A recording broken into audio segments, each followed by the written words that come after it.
Assalamualaikum warahmatullahi wabarakatuh. Alhamdulillah alladzi bi ni'matihi tatimmus shalihat. Segala puji bagi Allah Jalla Jalaluh yang karena nikmatnya kebaikan-kebaikan menjadi sempurna. Yang karena rahmatnya niat-niat baik hamba dapat terlaksana. Allahumma salli wa sallim ala sayyidina Muhammadin wa ala alihi wa ashabihi ajma'in. Amma ba'd. Jamaah rahimakumullah.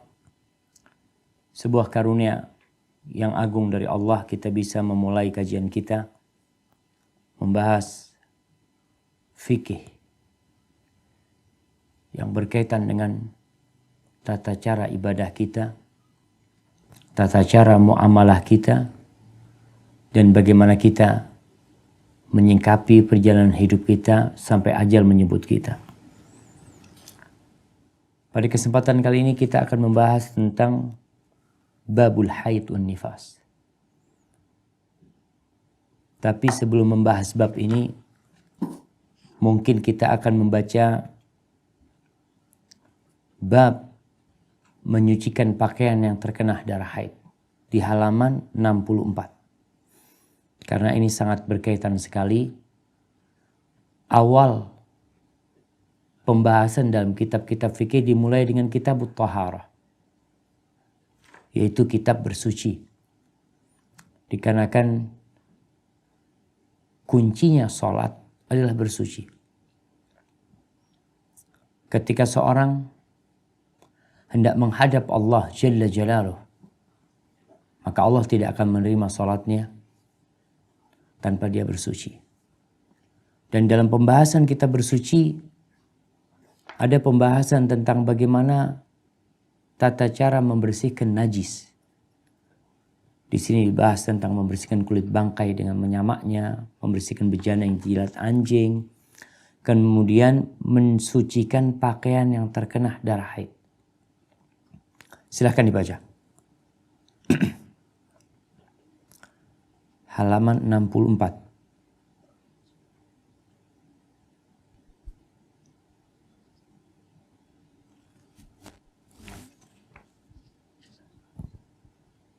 Mensucikan pakaian yang terkena dari darah haid, sebagaimana dijelaskan dalam riwayat Asma berikut ini.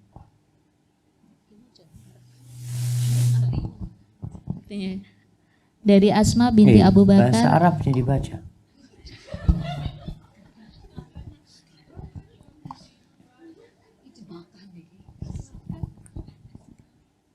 An Asma'a binti Abi Bakrin. Qalat ja'at Radhiyallahu anhum. radhiyallahu anhu. Qala ja'at qala ja'amro amaro Imra'atu ila an-nabiyyu ilan nabiyyi ini salah tulis ini. Ilan nabiyyi sallallahu alaihi wasallam. Faqalat ihdana yusibu saubaha minadami hayadotika min damil haidati. Ini salah. Min dami haidoti Damil haidati. Damil haidoti kaifa tasna'u qala fala Qala itu salah ini, yang betul qala. qala tahutuhu summa taqrusuhu ini salah juga. taqrusuhu bil ma'i summa tandahuhu summa tusalli fihi. Dari Asma binti Abu Bakar ia berkata, Radhiyallahu anhu. Dari Asma binti Abu Bakar radhiyallahu anhu ia berkata, telah datang seorang perempuan kepada Nabi seraya berkata, sallallahu alaihi wasallam, seraya berkata, pakaian seorang di antara kami terkena darah haid, bagaimana ia harus berbuat? Maka jawab beliau, hendaklah ia menggosokkannya lalu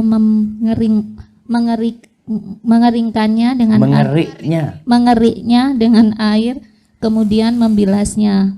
Kemudian ia boleh sholat dengannya. Muttafaqun alaih. Nah, dilanjutkan.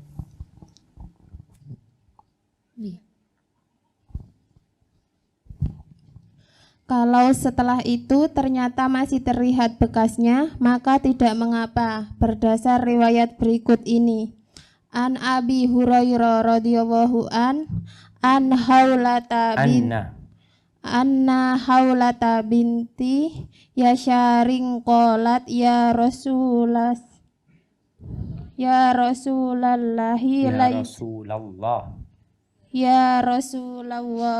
laisa li illa saubun wahidun wa ana ahidu fihi. Qala fa idza tahurti faghsilni maudi dami summa sholli fihi. Faqalat ya Rasulullah illam yahruj asaruhu qala yakfikil ma'u wala yadurrukis asaruhu. Dari Abu Hurairah radhiyallahu an bahwa Qaula binti Yasar berkata, ya Rasulullah, aku hanya mempunyai satu potong pakaian dan sekarang saya haid mengenakan pakaian tersebut. Maka Rasulullah menjawab, apabila kamu suci maka cucilah yang terkena darah haidmu, kemudian sholatlah kamu dengannya. Ia bertanya lagi, ya Rasulullah, bagaimana kalau bekasnya tidak bisa hilang? Rasulullah menjawab, cukuplah air bagimu dengan mencucinya dan bekasnya tidak membahayakan sholatmu. Masya Allah jamaah. Di sini kita lihat bagaimana cara mensucikan pakaian yang terkena darah haid. Rasulullah sallallahu alaihi wasallam menjelaskan. Dan kalau kita lihat dua hal ini muncul dari pertanyaan. Dua hadis yang kita baca, dua-duanya adalah pertanyaan dari wanita kepada Rasulullah sallallahu alaihi wasallam. Ini menunjukkan semangat para wanita di kalangan sahabat untuk menuntut ilmu. Mereka tidak ingin ibadah mereka sia-sia. Mereka juga tidak ingin beribadah asal-asalan. Sehingga mereka bertanya. Kita lihat bagaimana Asma binti Abu Bakar radhiyallahu anhuma menceritakan bahwa ada seorang wanita kepada Nabi SAW. Yang dia bertanya, gimana nih kalau salah seorang di antara kita bajunya kena darah haid? Ketika kita bicara hal ini jamaah, kita berbicara tentang masa lalu. Tatkala belum ada yang namanya pembalut buat wanita seperti yang ada sekarang. Mungkin mereka hanya menggunakan kain yang ada. Tapi tidak semua memiliki kain. Maka mereka bertanya apa yang harus dilakukan. Dulu orang-orang Yahudi kalau istrinya haid itu ditaruh di rumah sendiri. Tidak diajak makan, tidak diajak ngobrol ya. Setelah datang Islam berbeda hukumnya. Sebentar lagi kita akan membahasnya. Sekarang bagaimana kalau bajunya terkena darah haid? Apa yang harus dilakukan? Kalau seorang yang memiliki harta yang banyak mungkin tinggal dibuang sama dia. Celananya dibuang, selesai buat dia. Tapi mereka bertanya, ini gak mungkin dibuang. Mereka bertanya apa yang harus dilakukan? Maka Nabi SAW mengatakan, di sini yang pertama adalah tahuttuhu.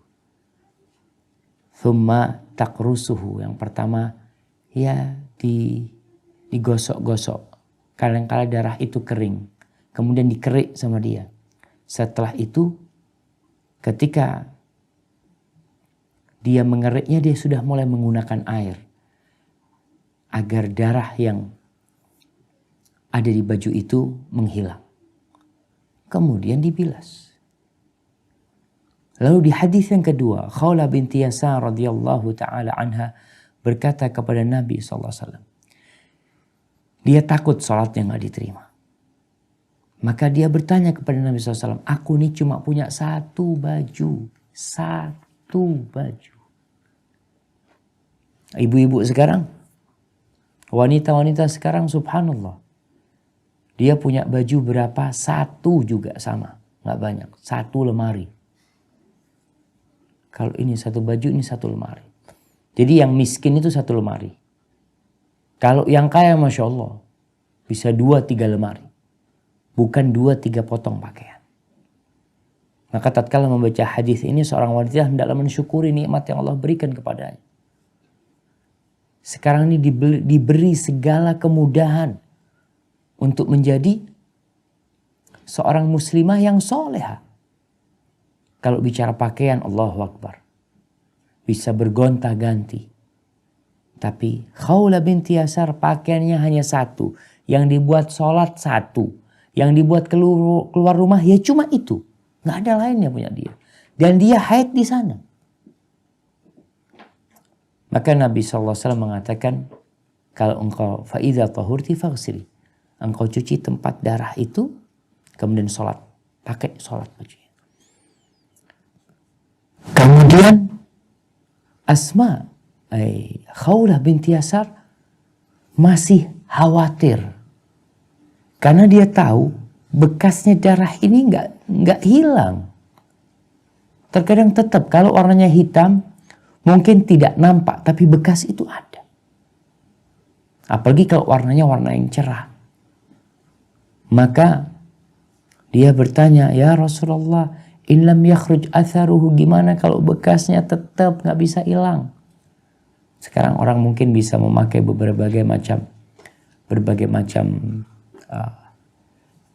cairan untuk menghilangkan bekasnya, mungkin ada pemutih atau apa. Kata Nabi SAW, yakfikil ma, udah cukup air itu udah cukup. Jadi nggak usah kepikiran.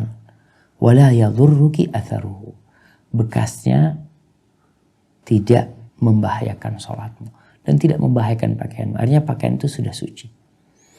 Jadi kemudian kita setelah tahu bagaimana cara mensucikan najis yang berasal dari darah tersebut, maka kita akan masuk ke babul haid wan nifas.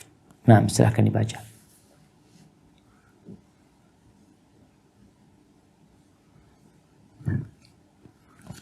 Zubair, bisa minta tolong ambilkan apa? Bab haid dan nifas. Haid adalah darah yang sudah dikenal di kalangan wanita dan tidak ada batas minimal atau maksimalnya dalam syarat. Ketentuannya dikembalikan kepada kebiasaan masing-masing orang. Adapun nifas ialah darah yang keluar karena melahirkan dan ada batas maksimal 40 hari. Nah, barakallahu fiik. Di sini ketika berbincang tentang darah haid, ada perbedaan pendapat di antara para ulama. Jadi memang Syekh Abdul Azim, dia tidak menyebutkan perbedaan pendapat. Dia lebih memilih menyebutkan yang menurut beliau rajih. Padahal ada perbedaan pendapat di antara para ulama tentang minimal dan maksimalnya. Minimalnya pokoknya keluar dia haid. Adapun maksimalnya, ada yang mengatakan maksimalnya itu setengah bulan, 15 hari. Dikarenakan nggak mungkin perempuan ini sucinya lebih sedikit dari haidnya. Karena dasarnya perempuan itu suci. Sehingga yang lewat dari 15 hari, sebagian ulama menghukuminya sebagai darah istihadah. Bukan lagi darah haid. Sehingga dia tetap sholat. Dan itu mungkin pendapat yang lebih kuat dari sisi ini. Sehingga nggak mungkin perempuan 20 hari haid, 25 hari haid, cuma 5 hari sucinya. Kemudian dia berhenti sholat lagi selama 25 hari. Sampai ketemu 5 hari masa sucinya. Maka pendapat yang lebih kuat bahwasanya tidak mungkin masa haid itu lebih banyak dari masa suci wanita. Kemudian kalau hitungan harinya maka berbeda-beda. Dikembalikan kepada kebiasaan masing-masing orang. Biasanya kebiasaan wanita ada yang 15 hari, ada yang 10 hari, ada yang 7 hari. Walaupun umumnya mungkin ya di bawah 10 hari. Akan tetapi kebiasaan ini terkadang berubah. Khususnya ketika wanita setelah melahirkan, apalagi dia menyusuin, kadangkala masa haidnya sehari, kemudian dia suci. Karena memang ada beberapa faktor yang mungkin menjadikan hormon dia itu tidak stabil seperti itu. Karena dia menyusuinya. Nah, adapun nifas. Nifas ini darah yang keluar karena melahirkan. Dan ada batas maksimalnya 40 hari. Ini pendapat yang lebih kuat. Karena memang ada yang berpendapat 60 hari. Namun pendapat yang lebih kuat, nifas itu maksimal 40 hari berdasarkan hadis Ummu Salamah. Silakan dibaca. An Ummi Salamah radhiyallahu anha qala kanatin nufasa'u tajlisu ala ahdi Rasulullah sallallahu alaihi wasallam arba'ina yauma. Dari Ummu Salamah radhiyallahu anhu, ia berkata, kamu wanita yang nifas tidak sholat pada masa Rasulullah Shallallahu Alaihi Wasallam selama 40 hari. Hasan Sohi. Nah, ini hadis Ummu Salamah. Ummu Salamah adalah salah satu istri Nabi yang cantik. Mungkin kita pernah mendengar bagaimana tatkala Ummu Salamah ditinggal mati oleh Abu Salamah. Seorang lelaki yang memiliki tempat begitu istimewanya di hati Ummu Salamah. Karena Ummu Salamah ketika hijrah, ketika dia hendak hijrah, bertiga mereka mau hijrah. Ummu Salamah, Abu Salamah bersama putranya Salamah. Ketika kaumnya Ummu Salamah tahu, akhirnya dibawalah Ummu Salamah ditarik oleh kaumnya supaya nggak berangkat. Akhirnya dibawa dan Abu Salamah berangkat sendirian. Keluarganya Abu Salamah tidak terima, sehingga mereka datang untuk mengambil Salamah. Mereka mengatakan kalau kalian punya hak di putri kalian silahkan, tapi itu cucu nasabnya kepada kita. Maka terjadi perebutan Salamah sehingga akhirnya terkilir atau terlepas tangannya Salamah, dibawa oleh keluarganya Abu Salamah. Jadi tiga manusia ini berada di tempat yang berbeda-beda. Ummu Salamah di kampungnya, Salamah ikut keluarga Abu Salamah di Madinah. Abu Salamah melihat memang harus hijrah.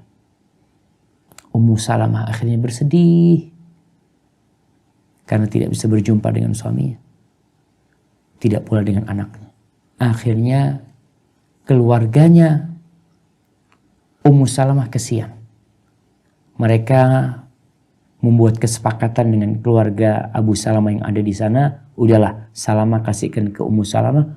Ummu Salamah diperbolehkan berangkat hijrah ke Madinah. Itu berjalan sendiri naik onta Ummu Salamah dan Salamah. Ketika keluar Mekah ketemu dengan seorang Sofwan kalau nggak salah namanya. Seorang dari kalangan musyrikin yang bertanya kepada Ummu Salamah. Ummu Salamah, mau kemana engkau? Kata dia, mau ke Madinah. Engkau bersama siapa? Kata dia, aku bersama putraku dan Allah Subhanahu wa taala. Akhirnya itu orang mengatakan malaki min matruk, nggak boleh engkau ditinggalkan sendiri. Ini perjalanan jauh. Akhirnya ditemenin nih sama orang musyrik yang akhirnya nanti dia masuk Islam. Ditemenin jalan kaki dia dari Mekah sampai Madinah. Setelah sampai Kuba, orang ini mengatakan, Ummu Salamah, suamimu ada di kampung ini. Silakan kau masuk sana. Wallahi itu orang pulang ke Mekah jemaah. Ini salah satu akhlak mulia yang ada di kalangan orang-orang Arab dahulu yang masih terjaga. Mereka jaga tuh istrinya orang. Ummu Salamah menceritakan bagaimana wanita yang nifas di masa Nabi SAW yang menjadi dasar bahwasanya batas maksimal orang nifas, wanita nifas itu 40 hari. Kanatin nufasa tajlisu ala ahdi Rasulullah SAW arba'ina yauman. 40 hari. Ini maksimal. Minimalnya terserah. Ketika dia tidak melihat darah, maka berarti selesai. Nah, dilanjutkan. Kapan saja perempuan melihat dirinya suci sebelum 40 hari, maka ia harus segera mandi besar dan bersuci. Namun manakala darahnya terus keluar lebih dari 40 hari, maka ia harus mandi pada hari ke-40 dan ia sudah suci ketika itu. Nah, di sini dianggap darah yang masih tersisa itu disebut darah istihadah. Tapi terkadang ada wanita setelah 40 hari dia bersih nyambung dengan darah haid. Maka itu masuk darah haid, bukan darah nifas. Tapi kalau ternyata itu bukan darah haid, maka setelah 40 hari, mau tidak mau, pendapat yang lebih kuat, dia harus mandi dan melaksanakan kewajibannya sebagai seorang muslimah. Boleh nggak didekati oleh suaminya? Boleh. Apabila dia wajib sholat, berarti darah yang ada pada dirinya itu bukan darah haid atau nifas. Sehingga ada hukum yang biasa berlaku buat dia. Dia boleh membaca Al-Quranul Karim, menyentuh mushaf dalam kondisi dia sudah berwudu walaupun darah itu keluar. Baik, jamaah, mungkin ada yang bertanya, kenapa kok nggak sama-sama laki-laki? Allah sudah sebutkan dalam Al-Quranul Karim. Ketika Maryam dilahirkan oleh ibundanya, Hamnah, istrinya Hana, oleh Hana istrinya Imran, dia mengatakan, qalat rabbi inni wada'tuha untha. Wallahu a'lamu bima wada'at. Walaysa dzakaru kal untha.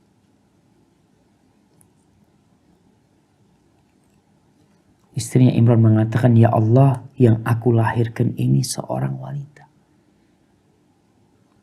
Karena harapannya yang lahir itu laki. Kenapa dia berharap laki? Karena dia bernazar ingin menjadikan anaknya yang lahir ini sebagai pelayan Masjidil Aqsa.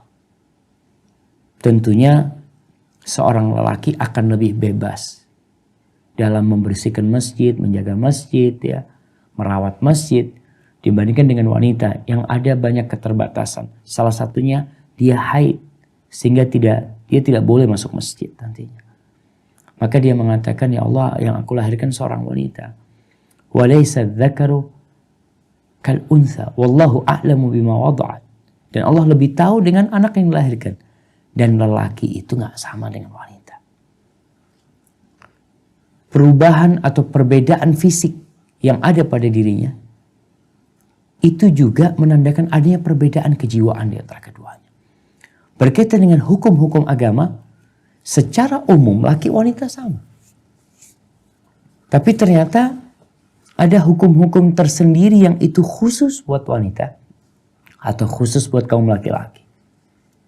Seperti menghadiri jamaah. Tidak diperintahkan kepada para wanita untuk menghadiri jamaah.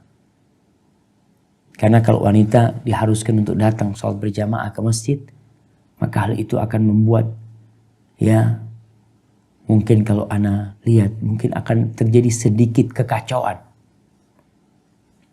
Kalau perempuan harus ke masjid, anaknya 3, yang satu umur 4 tahun, yang satu umur 2 tahun, yang terakhir umur 2 bulan. Kalau suruh ke masjid, suaminya sedang kerja keluar kota. Gimana setiap wanita ke masjid semua bawa anak? Kira-kira apa yang terjadi di masjid? Ibu-ibu, apa yang akan terjadi? Nah, dengar suara anak nggak?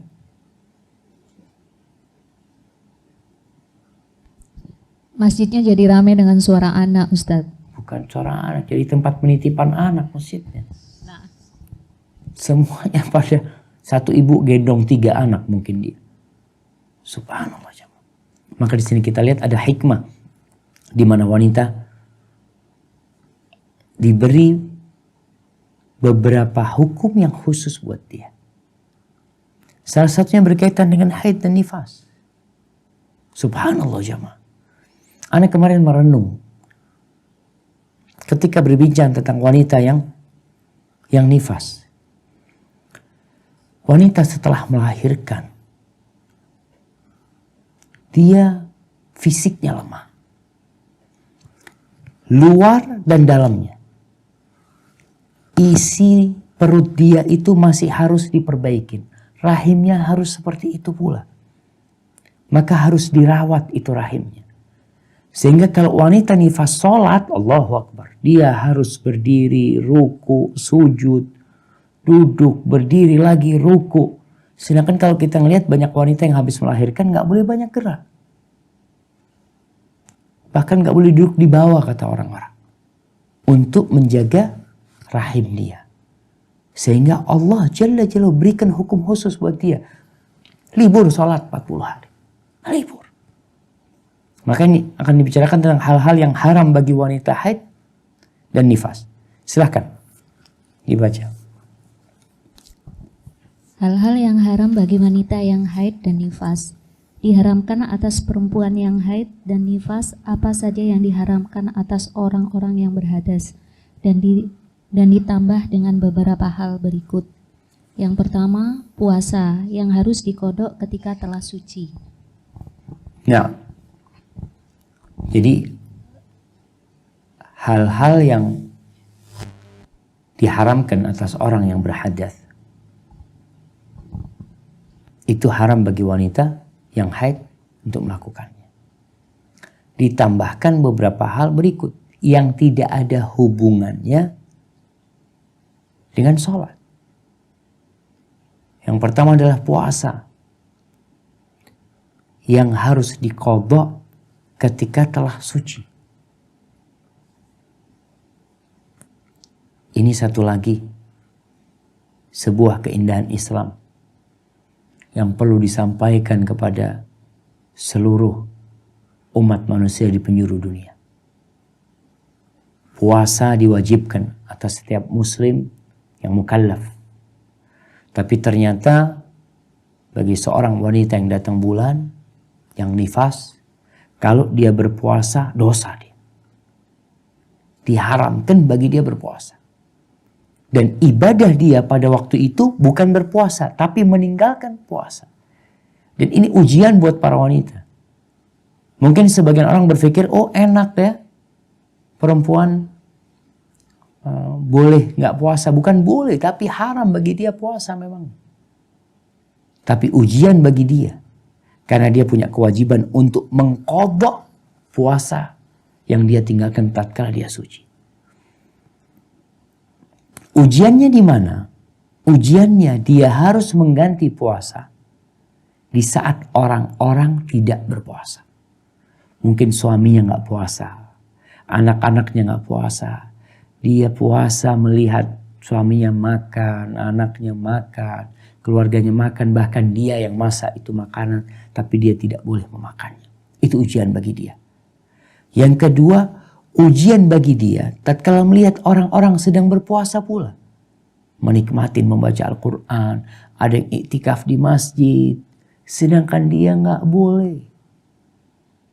Maka di sini ujian buat dia. Tafadhali dibaca hadis tentang dalil yang menjelaskan tentang hal ini. An mu'addati Qalat ma balu haidi taqodi sauma wala taqodi sholah. Qalat kana yusibuna dzalika ma'a Rasulillahi sallallahu alaihi wasallam fanu'maru biqada'is saumi wala nu'maru biqada'is shalah.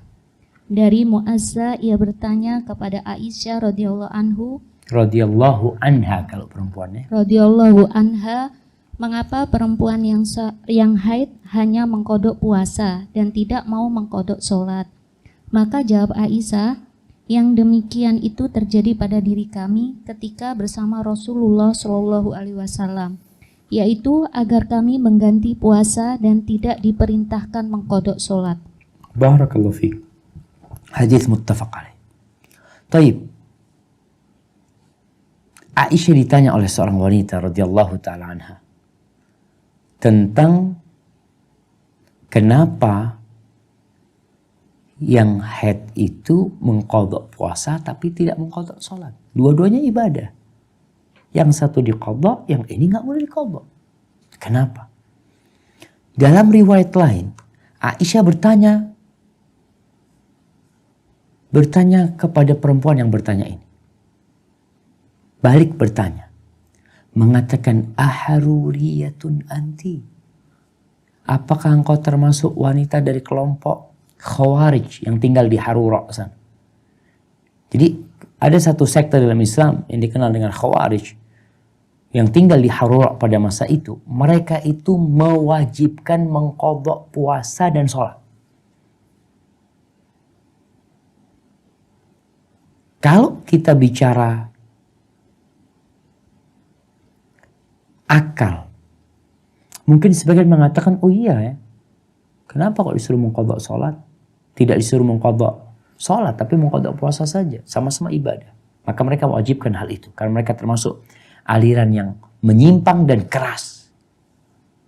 Tapi kalau kita berpikir dengan akal sehat, ada hikmah yang besar. Kenapa yang diqadha puasa? Bukan sholat. Kalau sholat yang disuruh mengqadha, subhanallah. 40 hari dia nifas. Dia harus mengqadha itu sholatnya. Maka sesuatu yang memberatkan bagi para wanita.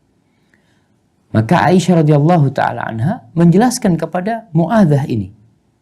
Masalahnya itu kita di masa Nabi alaihi salatu wassalam diperintahkan untuk mengqadha puasa dan tidak mengqadha sholat. Selesai. Jadi seorang yang beriman dalam menghadapi perintah Allah, maka tugas dia adalah menjalankannya. Larangan Allah, maka dia tinggalkan. Tidak banyak bertanya. Dan tidak mencari-cari alasan yang terkadang membuat dia jadi bingung dalam urusan agama ini. Allah subhanahu wa ta'ala berfirman. Coba dibuka Al-Qur'annya.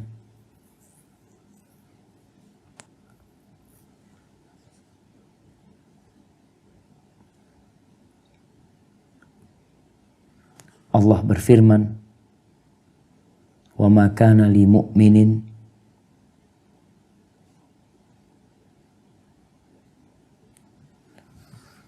wala." Surat apa, Ustaz? Di surah Al-Ahzab ayat 36. Di surah Al-Ahzab ayat 36.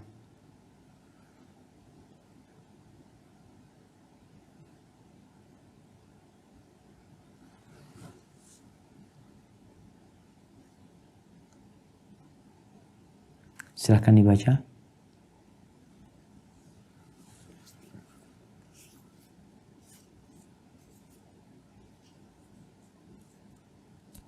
A'udzu billahi minasyaitonir rajim. Wa ma kana lil mu'minin wala mu'minatin idza qadallahu wa rasuluhu amran an yakuna lahumul khiyaratu min amrihim wa man ya'shi ya'sillaha wa rasulahu faqad dhalla dhalalan mubina.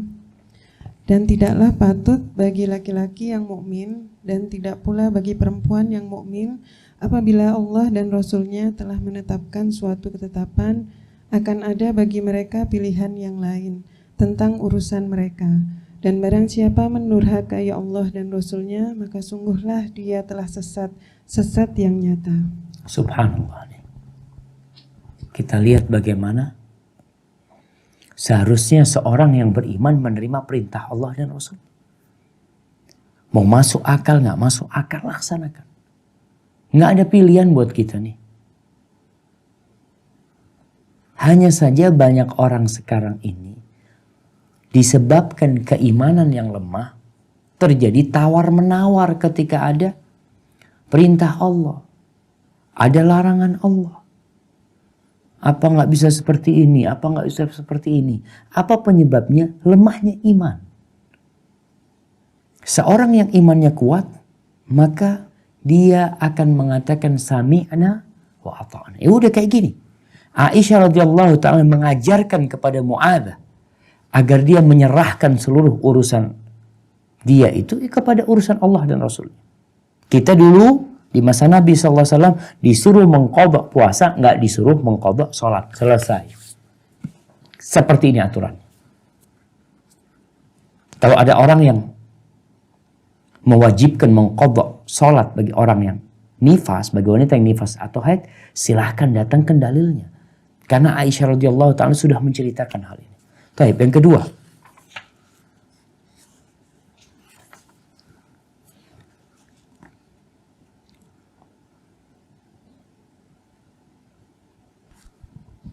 Jima melalui vagina sebagaimana yang ditegaskan firman Allah Subhanahu wa taala, wa yas'alunaka 'anil mahidi qul huwa adan fa'tazilun nisaa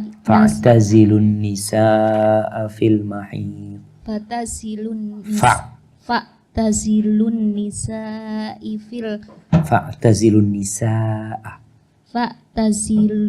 nisaa fil mahidi wala taqrabuhunna hatta yatahurna fa idza tatahharna fa'tuhunna min haitsu amarakumullah. Mereka bertanya kepadamu tentang haid, katakanlah haid itu adalah kotoran. Oleh sebab itu, hendaklah kamu menjauhkan diri dari wanita di waktu haid. Dan janganlah kamu mendekati mereka sebelum mereka suci. Apabila mereka telah bersuci, maka campurilah mereka itu di tempat yang diperintahkan Allah kepadamu. Barakallahu fiik. Nah, di sini yang termasuk larangan, subhanallah ya. Sampai masalah yang seperti ini pun di dalam agama kita itu dibahas. Yang dilarang adalah jima melalui vagina.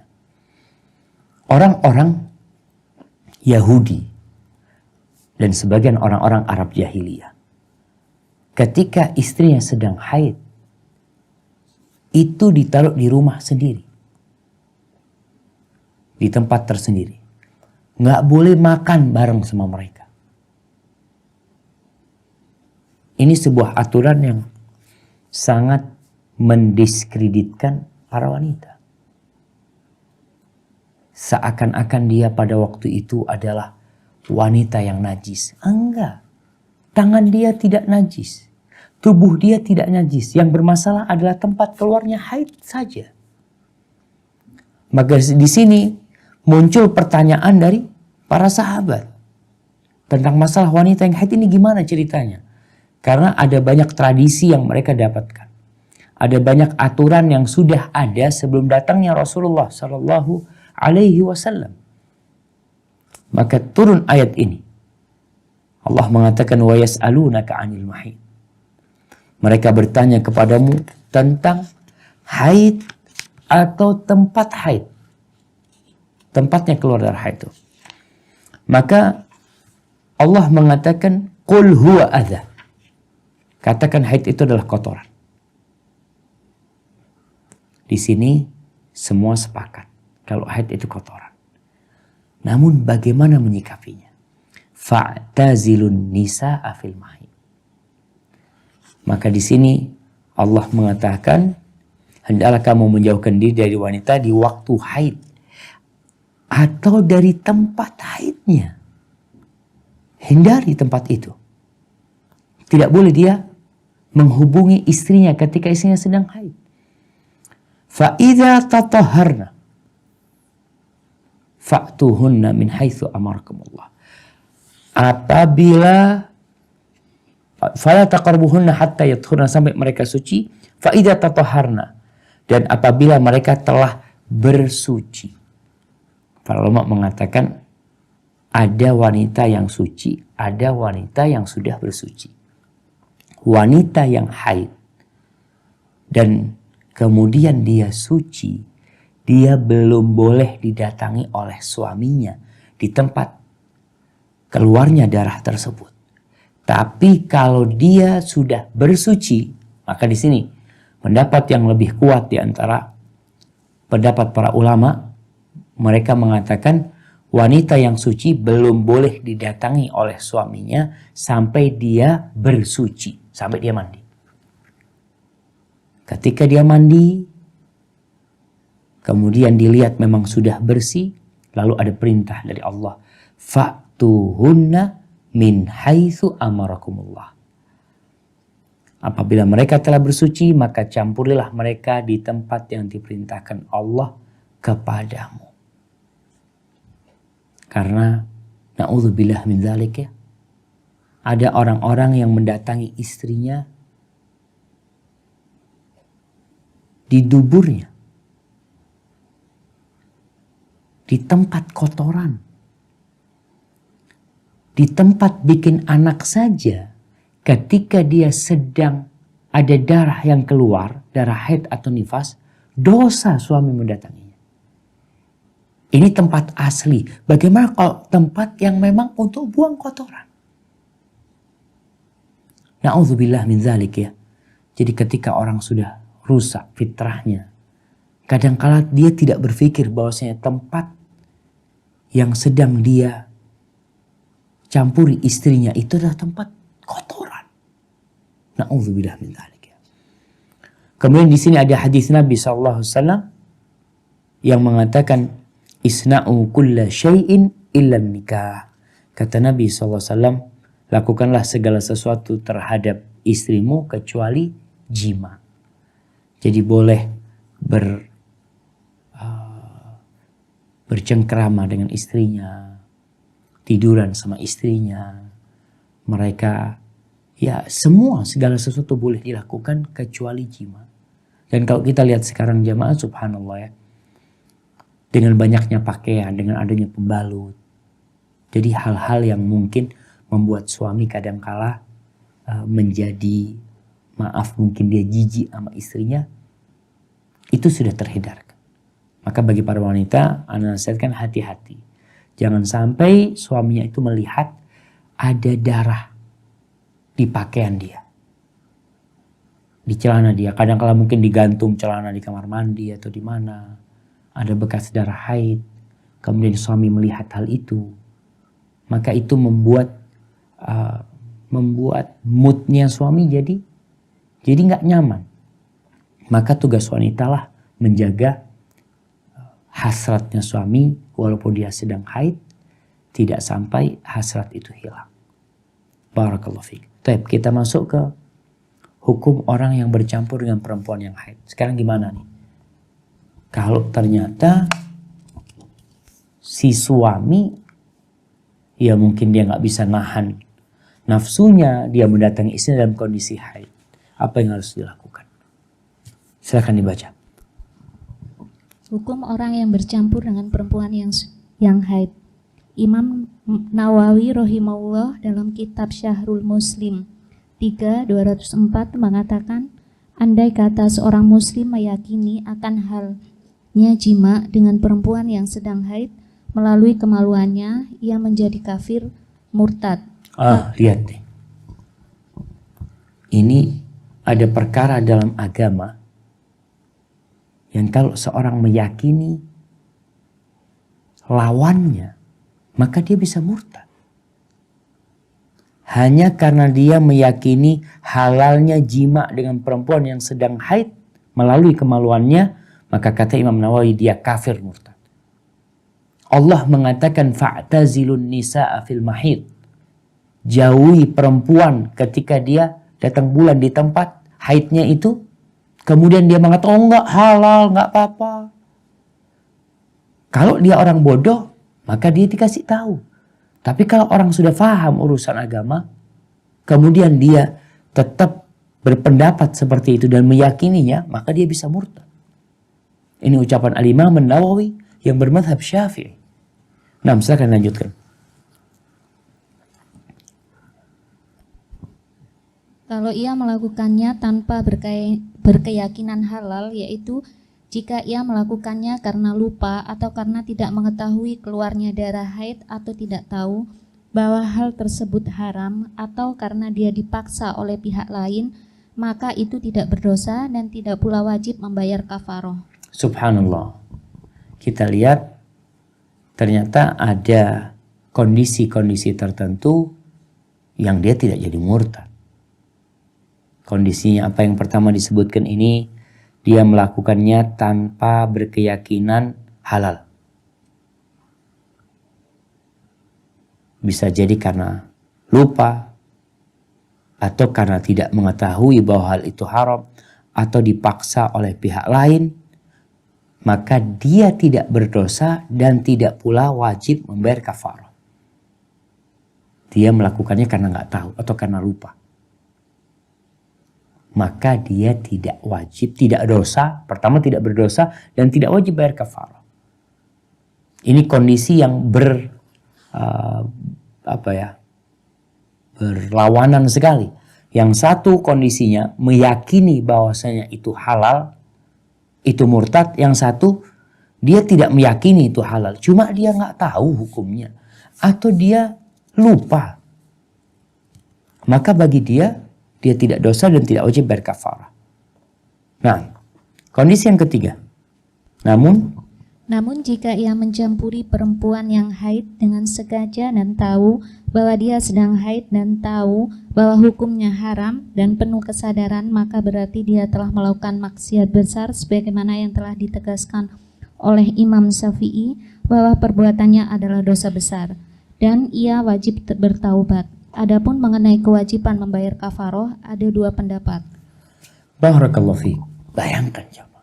Imam Syafi'i memasukkan itu termasuk kabair. Termasuk dosa besar. Seorang suami yang mendatangi istrinya dalam kondisi dia haid. Dan dia tahu hukum. Dengan sadar dia melakukan itu. Atau mungkin istrinya yang minta. Maka kondisi ini jangan diremehkan. Allah itu murka ketika sudah dikasih penjelasan, kemudian tetap melakukannya dengan sengaja.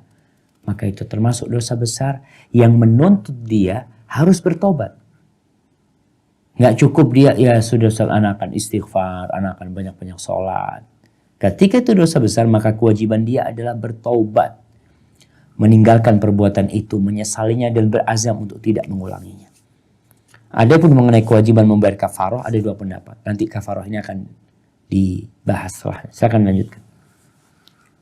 Menurut hemat penulis bahwa pendapat yang rojih kuat ialah pendapat yang mewajibkan membayar kafarah karena ada hadis Ibnu Abbas anin Nabi sallallahu alaihi wasallam fil ladzi ya'til mara'atu ya'tim ra'atahu atahu. Itu salah, ya'tim ra'atahu. Mimnya nggak pakai harokat.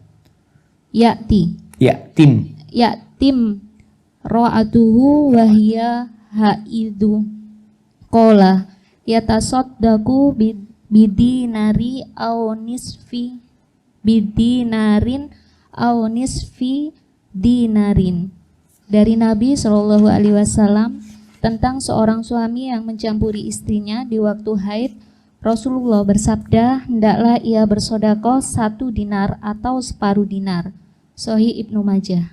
Tapi jelas di sini sekarang ada sebuah hadis yang memang hadis ini diperselisihkan oleh sebagian ulama, sehingga muncul dua pendapat.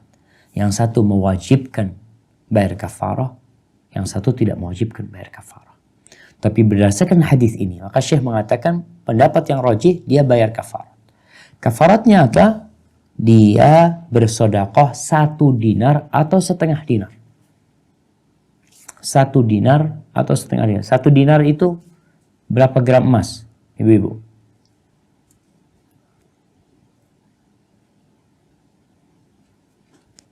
Nah, silakan. Mic-nya dihidupin. Nggak tahu Ustadz. Masa selama ini tidak tahu dinar? Ibu-ibu ini paling suka sama emas. Nah, 1 dinar itu 4,4 gram emas. Jadi 4 gram seperempat. Kalau sekarang hitungannya berapa juta? Kalau sekarang nih ikut harga emas murni ya. Harga emas murni sekarang. 1 dinar berapa?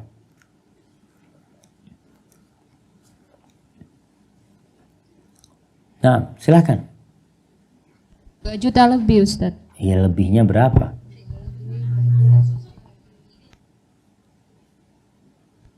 Kurang lebihnya 2.900.000. Nah, hampir 3 juta.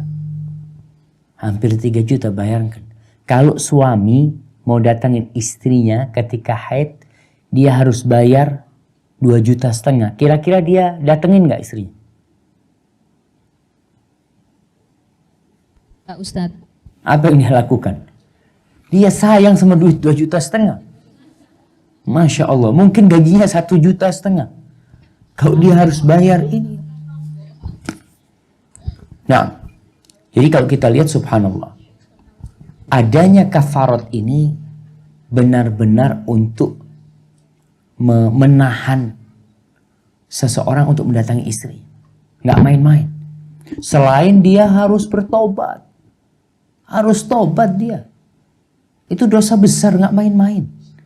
Baik, kenapa ada pilihan sekarang? Kenapa dikatakan 1 dinar dan setengah dinar? Silakan dibaca. Takhir menentukan pilihan yang tertuang dalam hadis di atas dikembalikan kepada perbedaan antara jima di awal haid atau akhir waktu haid. Hal ini mengacu kepada riwayat berikut.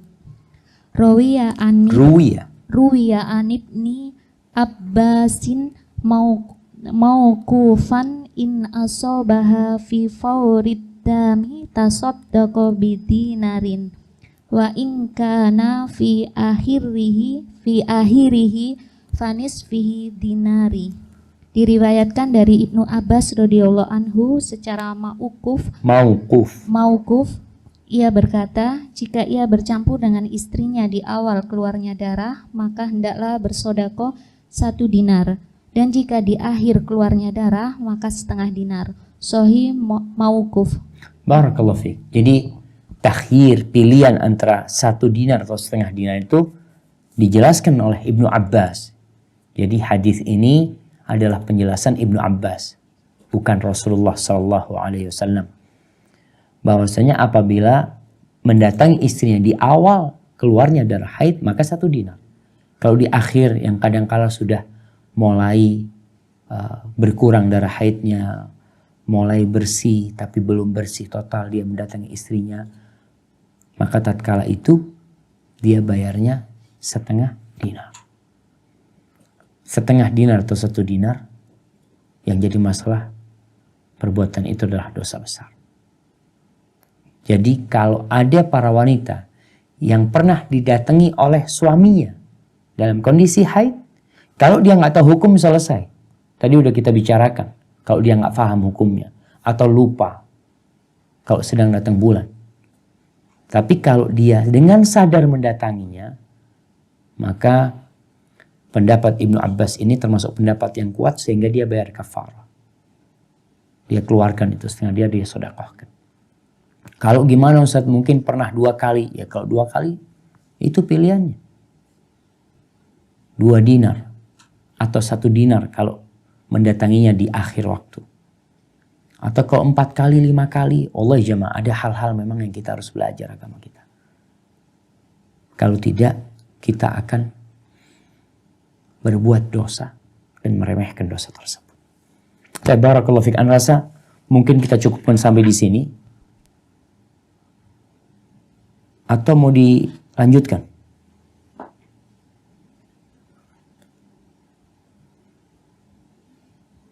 Ada yang puasa Ustadz. Ada beberapa yang puasa. Iya, berarti kita cukupkan ya. Maksudnya ada yang puasa ini mau dilanjutkan apa? Ana ini nggak paham. Berhenti Ustadz. Berhenti ya, sudah. Bismillah, kita cukupkan. Di sini kalau kiranya ada pertanyaan, mungkin ada 1-2 pertanyaan yang berkaitan dengan pembahasan kita. Silahkan. Ada waktu 7 menit sebelum jam 5. Maaf Ustadz, pertanyaannya agak sedikit melenceng tapi tentang sholat Ustadz. Siap. Assalamualaikum warahmatullahi wabarakatuh. Waalaikumsalam warahmatullahi wabarakatuh. Anda mau bertanya Ustadz, misalkan kita pas safar Ustadz ya. Jadi pada saat safar kita naik kereta dari sebelum duhur sampai nyampe tempat itu Isya Ustadz. Bagaimana sholat kita duhur, asar dan maghribnya itu Ustadz? Mohon penjelasan, terima kasih. Barakallahu fiik, subhanallah jemaah. Iya. Kalau kita melihat orang yang musafir ini berada dalam azab. Rasul sallallahu alaihi wasallam mengatakan as-safaru qit'atun minal azab. Safar itu potongan dari azab. Ada banyak kenyamanan yang tidak bisa dia dapatkan. Sholat gimana buat musafir? Dia diperbolehkan untuk menjamak sholatnya. Tapi kondisinya di kereta. Artinya dia berusaha untuk ambil wudu. Di toilet nggak tayamum karena air alhamdulillah ada di toilet. Maka dia ambil wudu. Kemudian sholatnya gimana? Sholatnya ana lihat di kereta itu ada musolanya.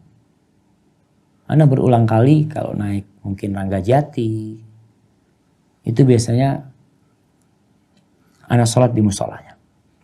Di musolanya itu usahakan sholat menghadap kiblat. Jadi alhamdulillah sekarang ada aplikasi tentang kiblat, masuk musola cari di mana kiblatnya. Ya sudah bismillah sholat.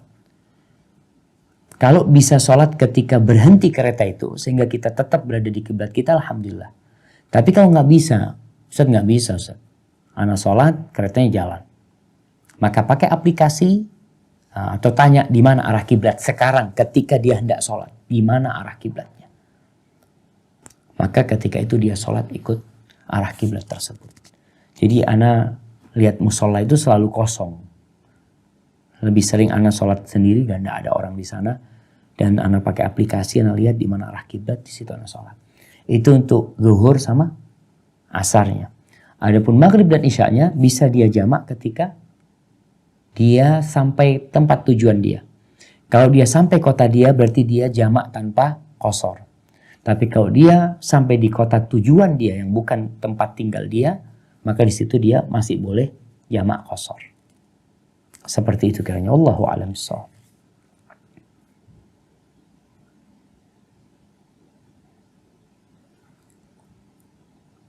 Nah, ada pertanyaan lainnya?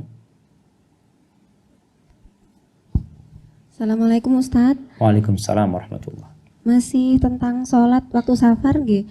Kalau misalkan diperkirakan nyampe di tempat tujuan itu tidak nutut sama waktunya, jadi dikerjakan di awal nggih. Iya. Nah, ternyata waktu nyampe tempatnya itu masih ada waktunya sholatnya. Itu harus ngerjakan lagi apa cukup?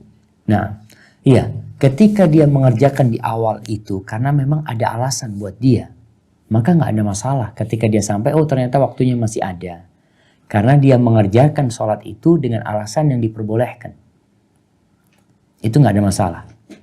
Jadi umpamanya dia sholatnya di mana ini? Bisa dikasih contoh? Misalkan dari perjalanan dari Jember ke Surabaya, berangkat jam 12, perkiraan nyampe sana kalau misalkan macet kan jam 5 baru nyampe. Jadi dikerjakan waktu zuhurnya, ternyata nyampe sana jam 4. Iya. Nah, dikerjakannya masih dalam posisi di Jember kan? Di Surabayanya, nyampe sana kan Ustadz. Jadi ngerjakannya di awal. Iya di Jembernya maksudnya. Iya di Jember. Iya, ngerjakannya di Jembernya. Sebelum berangkat dia mengerjakan itu. Iya. Jadi sebenarnya Rasul sallallahu alaihi wasallam itu ketika beliau safar dari Madinah ke Mekah biasanya, kalau beliau masuk waktu zuhur, maka beliau sholat zuhurnya di Masjid Nabawi 4 rakaat. Asarnya tidak dijamak. Beliau jalan, nanti sholat asarnya di jalan. Tapi ketika beliau berangkat sebelum zuhur, beliau sampai tengah jalan. Bukan sampai tengah jalan ya, sudah meninggalkan Madinah sampai Bir Ali sana, beliau sudah jamak zuhur sama asarnya. Jadi kalau kita sholat zuhur sama asarnya itu dijamak di Jember, belum melakukan perjalanan. Masih di rumah kita menjamaknya, maka itu diperbolehkan dengan catatan tidak dijadikan kebiasaan. Dan yang kedua, tidak ada qasar, hanya jamak saja. Jadi tidak qasar, tapi hanya jamak saja. Kalau dia sudah sampai Surabaya ternyata masih ada waktu asar, nggak ada masalah buat dia. Barakallahu fikum. Siap, kayaknya itu menjadi pertanyaan terakhir.